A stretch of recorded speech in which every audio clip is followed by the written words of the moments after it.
my friends. How are you today? It is Sunday. It is Super Bowl.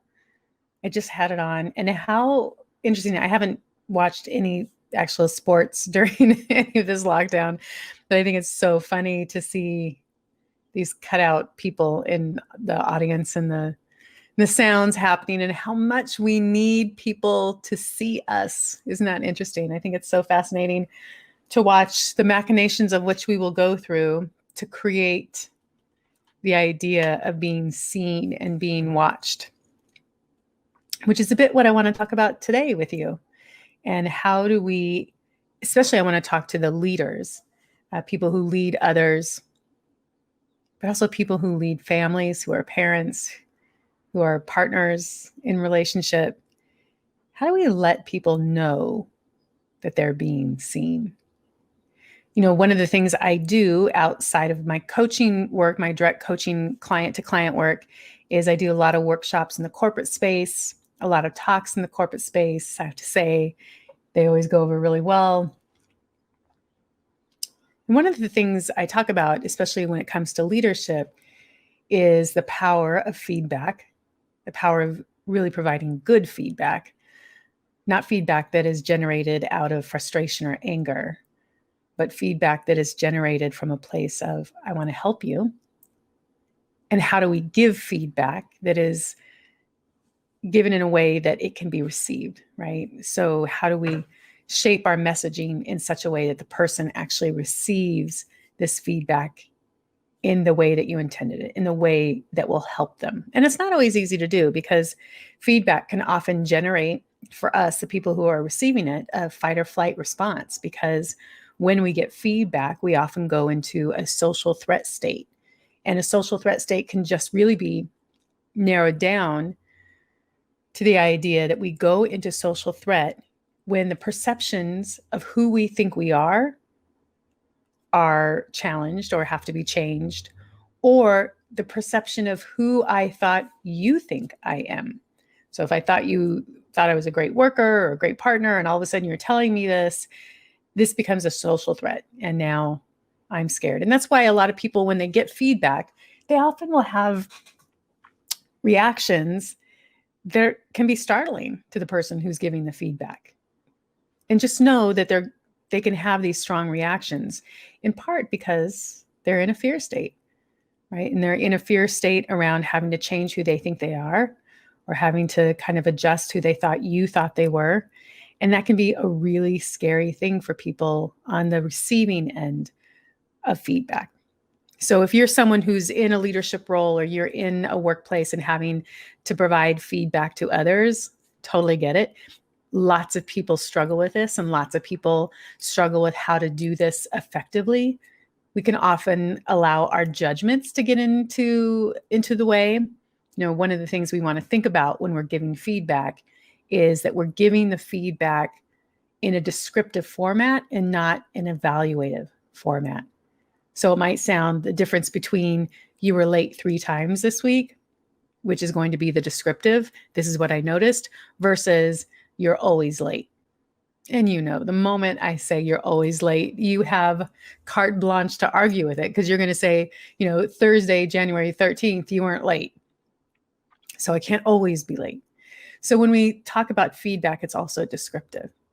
Now, I have a whole class on that. I love being able to help leaders, especially, have what can be perceived as challenging conversations. But one of the things I think about, the strengths about feedback, is the fact when we do it more regularly, and when we have a mindset of, I want to help you, these conversations don't have to be so tension-filled, right? There's some really great research around also the productivity and our engagement of our employees. And this came out of the Center of Leadership. And part of what they looked at was productivity or performance levels of employees who felt like their leadership or managers knew what they were doing. Right? Because how often have you been in a workplace and thought, my boss has no idea even what I do? I think I've heard that phrase come out of my mouth. Like at one point when I was working in the corporate world, my boss has no idea even what I do or how much I'm doing or what I'm struggling. We might have a one-on-one meeting every couple of weeks or so, but they really don't know the details of what I'm doing. So feedback can be a portion of that. You can just talk about what you're seeing from your employees. But I wanted to just give you the power of 2 words that I think can be so helpful, not only for a leader or manager, but also for those of you who are married, for those of you who have kids, for those of you who just want to build up better relationships with the people around you. We all have this inherent need, a need to be seen. And if you've ever had kids, I want you to think back when they were ages like I don't know, like 5 to 11 or even 4 to 9. And often what they would say is, look at me, daddy, look at me, mommy, look at me, look, and they're not doing anything but tying their shoes or jumping off a curb or, like writing with their non-dominant hand for a hot second. They just want to be seen for the actions that they are doing. Now, of course, we get conditioned out of this somewhere in life. We can't, as adults, just walk around going, hey, look at me, look at what I'm doing. Hey, I'm doing a Facebook Live, look at me. Or, I'm eating dinner. Or, hey, I'm just drinking a cup of coffee here, look at me. We can't do that as adults in a healthy world. But we still have this need to be seen. So the 2 words that I wanted to give you can be so powerful. And it lets, if you have employees, again, as I said earlier, that engagement level, that productivity goes up, performance goes up when employees feel like their managers are aware of what they're doing. And here are the 2 words. The 2 words are just, I noticed. I noticed the towels are picked up. I noticed you emptied the dishwasher. I noticed you arrived early and got the meeting room prepared. I noticed that you handled all the conversations or the questions from the participants really well. I noticed that you had the slide deck really well managed and there was great imagery and fewer words this time. The words I noticed can be so powerful because what you're doing is you're telling the person who you're sharing I notice with that they are being seen. And that doesn't even have to have any feedback with it. It doesn't have to say that they have to do anything differently or that they have to do things just the same. It just means in that moment that they were noticed and seen. And I can't tell you what it can do for your relationships.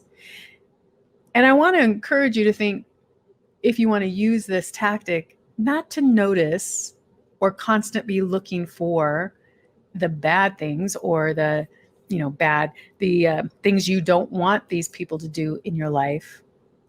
Notice and name the behaviors you do want to see over and over again. When someone's behavior is noticed and made note of or called out into the open, that is such a reinforcer for that behavior to happen again. It can sound something like, hey, I noticed you made your bed today. No good, no bad, just I noticed. Hey, I noticed that you put your books away after school. No good, nor bad. Hey, I noticed you got that report on time. Great. And again, you can see that there's no judgment attached to it, but the act of simply being seen in a behavior or in an action makes us feel great. And we often want to do that behavior again so that we can get that feeling again. So my friends, if you are in a leadership role, or if you're a parent, or if you're in a partnered relationship with someone, let them know that you see them. Because being seen in a positive light translates in our mind to also being valued. And isn't that what we all really want in our work and our job, is to do work that we feel valued by? Oftentimes what I do with my the people that I coach who are in the leadership realm is just give them the task or the challenge to write I noticed on their calendar 3 times. So I noticed 3 times, I noticed. So that every day their job is to just point out or say I noticed to someone in a positive way 3 times. Could be one person, 2 people, 3 people get an I noticed, or 1 person throughout the day gets an I noticed. And just see what happens in your conversations. See what happens in your relationships when you start noticing the people around you. It doesn't take much. It just takes some intention to do it and an attention in the middle of your day to do it. And just a small action to say, I noticed you today. See what that does to your relationships. Hey, happy Super Bowl, everybody. Have a great rest of your day. Bye.